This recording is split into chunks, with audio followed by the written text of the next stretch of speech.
देश की सुरक्षा से जुड़ी हुई अहम खबर, वो खबर जो कि आपको वाकई में परेशान कर सकती है। भारतीय वायुसेना के एक विंग कमांडर पर बेहद संवेदनशील रक्षा जानकारी कथित तौर पर पाकिस्तान से जुड़े एजेंट्स तक पहुंचाने का आरोप लगा है।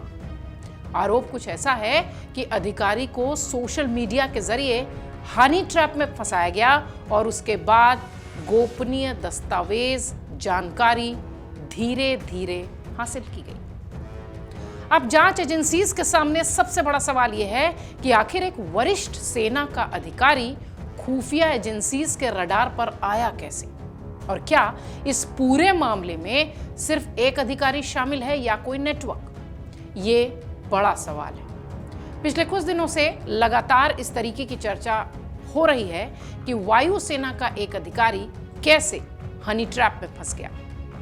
भारतीय वायुसेना के एक विंग कमांडर को कथित तौर पर सोशल मीडिया के जरिए पाकिस्तानी खुफिया एजेंट्स ने हनी ट्रैप में फंसा दिया। इसके बाद उस पर रक्षा से जुड़ी संवेदनशील जानकारी लीक करने का आरोप भी है। अधिकारियों के मुताबिक इस अधिकारी पर लगातार नजर रखी जा रही थी और अब उसे कानून लागू करने वाली एजेंसीज को सौंप दिया गया है। वायुसेना ने आधिकारिक गोपनीयता कानून के तहत ऐसे मामले में किसी भी तरह की लापरवाही नहीं बरतने की बात कही है। हालांकि आपको यह भी बता दें कि इस अधिकारी का नाम भी सामने अब तक नहीं आया। वायुसेना के अधिकारियों ने कहा कि उस अधिकारी पर लगातार नजर रखी जा रही थी पिछले कुछ समय से और उसे संबंधित कानून लागू करने वाली एजेंसीज को सौंप दिया गया है। पहले से उठाए गए कदमों के कारण उसे पकड़ा गया था। वायुसेना ऐसी गतिविधियों को बिल्कुल बर्दाश्त नहीं करती। दिल्ली पुलिस के सूत्रों का कहना है कि वायुसेना के विंग कमांडर को रक्षा से जुड़ी संवेदनशील जानकारी कथित तौर पर लीक करने के आरोप में ही गिरफ्तार किया गया है। वो फिलहाल न्यायिक हिरासत में है। अधिकारी के खिलाफ आधिकारिक गोपनीयता कानून की धाराओं के तहत मामला दर्ज हुआ है। उस पर रक्षा से जुड़ी गोपनीयता जानकारी, गुप्त दस्तावेज साझा करने का भी आरोप है। हम बार बार कथित इसलिए कह रहे हैं क्योंकि अभी तक ये आरोप सिद्ध नहीं हुआ है और जितनी जानकारी छन कर सामने आई है उसके अनुसार ये मामला हनी ट्रैप का ही बताया गया है। वायुसेना का ये अधिकारी पाकिस्तानी खुफिया एजेंट्स की ओर से रचे गए हनी ट्रैप के जाल में फंसा था। उस पर एक साथी के मोबाइल फोन में जानकारी चुराने वाले सॉफ्टवेयर लगाने का भी आरोप है। उसका मकसद कथित तौर पर उस मोबाइल फोन पर नियंत्रण हासिल करना था या फिर उसकी डिटेल्स हासिल करना था। सूत्र ये भी कहते हैं कि वायुसेना की खुफिया शाखा ने मामले से जुड़ी खास जानकारी दिल्ली पुलिस को दी। इसके बाद अधिकारी को गिरफ्तार किया गया। मामले में जांच जारी है। ये मामला जितना सहज और सरल तरीके से पढ़ दिया मैंने, इतना सहज और सरल ये है नहीं। ये मामला वाकई में बहुत गंभीर है। वायुसेना का एक बड़े रैंक का अधिकारी जो पाकिस्तानी एजेंसी के या पाकिस्तानी खुफिया जो लोग थे उनके हनी ट्रैप में कैसे फंस गया, ये एक बड़ा सवाल है। जांच एजेंसीज को इस अधिकारी पर शक कैसे हुआ ये भी आपको बता देते हैं। मीडिया रिपोर्ट्स कुछ कहती हैं कि मामले की जानकारी वायुसेना के इंटेलिजेंस विंग के स्तर पर जुटाए गए इनपुट से सामने आई, यानी इस अधिकारी पर बहुत समय से नजर रखी जा रही थी। इसके बाद जांच आगे बढ़ती रही और बिना इस अधिकारी की जानकारी के उस पर नजर रखी जाती रही। पाकिस्तान से जुड़े हैंडलर्स के साथ संपर्क में आने के बाद कड़ियां जुड़ने लगी। यह मामला सिर्फ संदिग्ध सोशल मीडिया प्रोफाइल से बातचीत तक सीमित नहीं था। जांच एजेंसीज को इसमें एक सुनियोजित खुफिया गतिविधि की भी आशंका दिखी है। इस पूरे मामले में एजेंसीज अब कई सवालों के जवाब तलाश रही है। क्या अधिकारी ने जानबूझकर जानकारी साझा की या वाकई में वो हनी ट्रैप का शिकार हुआ था? पाकिस्तान से कथित तौर पर संपर्क करने वाले दरअसल लोग थे कौन? इसके अलावा कितने समय से यह संपर्क चल रहा था?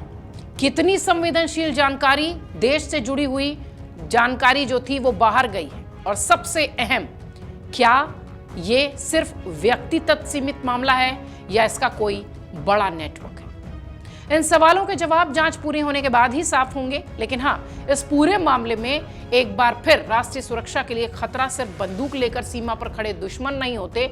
फर्जी सोशल मीडिया प्रोफाइल्स, एक दोस्ती, एक रिश्ता, एक छोटी सी लापरवाही से भी देश संकट में आ सकता है। फिलहाल वायुसेना अधिकारी के खिलाफ लगे आरोपों की जांच जारी है और एजेंसीज ये पता लगाने में जुटी हुई हैं कि कितनी जानकारी लीक हुई है और इस पूरे नेटवर्क की जड़ें कहां तक है।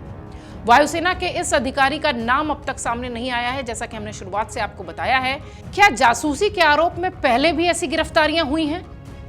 तो इसका जवाब है हां। यह पहली बार नहीं है जब भारतीय सुरक्षा प्रतिष्ठानों से जुड़े लोगों को सोशल मीडिया के जरिए निशाना बनाया गया है, उन पर हनी ट्रैप इस्तेमाल किया गया है।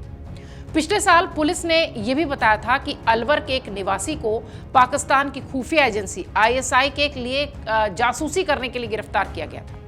राजस्थान पुलिस ने यह भी बताया था कि राज्य में ऑपरेशन सिंदूर के बाद निगरानी अभियान चलाया जा रहा था और निगरानी के दौरान ही इलाके में मंगल सिंह नाम के व्यक्ति की गतिविधियां संदिग्ध पाई गई। पुलिस के अनुसार आरोपी ईशा शर्मा नाम से पहचान रखने वाली एक पाकिस्तानी महिला के संपर्क में था, या यूं कहें कि हनी ट्रैप में फंसा था। उसने सहयोग के बदले उसे पैसे देने की पेशकश की थी। पुलिस ने यह भी बताया कि मंगल सिंह पिछले 2 साल से सोशल मीडिया प्लेटफॉर्म्स के जरिए पाकिस्तानी एजेंट्स के संपर्क में था। यह कोई पहला मामला नहीं है जो हनी ट्रैप से जुड़ा हुआ सामने आया है, लेकिन हाँ, यह जरूर है कि जब वायुसेना का एक बड़ा अधिकारी इस तरीके के हनी ट्रैप में फंस जाता है तो वाकई में सुरक्षा को लेकर सवाल उठते हैं। जिस तरीके से हमने शुरुआत से बताया कि फिलहाल दिल्ली पुलिस भी इसमें जांच कर रही है और सेना में कानून बनाने वाली जो समिति है उस पर भी, उस लेवल पर भी ये जांच हो रही है। अभी तक इस वायुसेना अधिकारी के नाम और पहचान सामने नहीं आई है। हालांकि नाम और पहचान अगर आप देखिए तो सेना से जुड़े इस तरीके के मामलों में जल्दी सामने आती भी नहीं है, लेकिन हाँ, ये सवाल जरूर है कि क्या ये सिर्फ व्यक्ति विशेष तक जुड़ा हुआ मामला था या वाकई में इसका बड़ा नेटवर्क है। इसकी जांच होना बाकी है। अगर आप ये वीडियो YouTube पर देख रहे हैं तो हमारे चैनल को सब्सक्राइब कर बेल आइकन दबाएं और Facebook पर देख रहे हैं तो हमारे पेज को लाइक करें।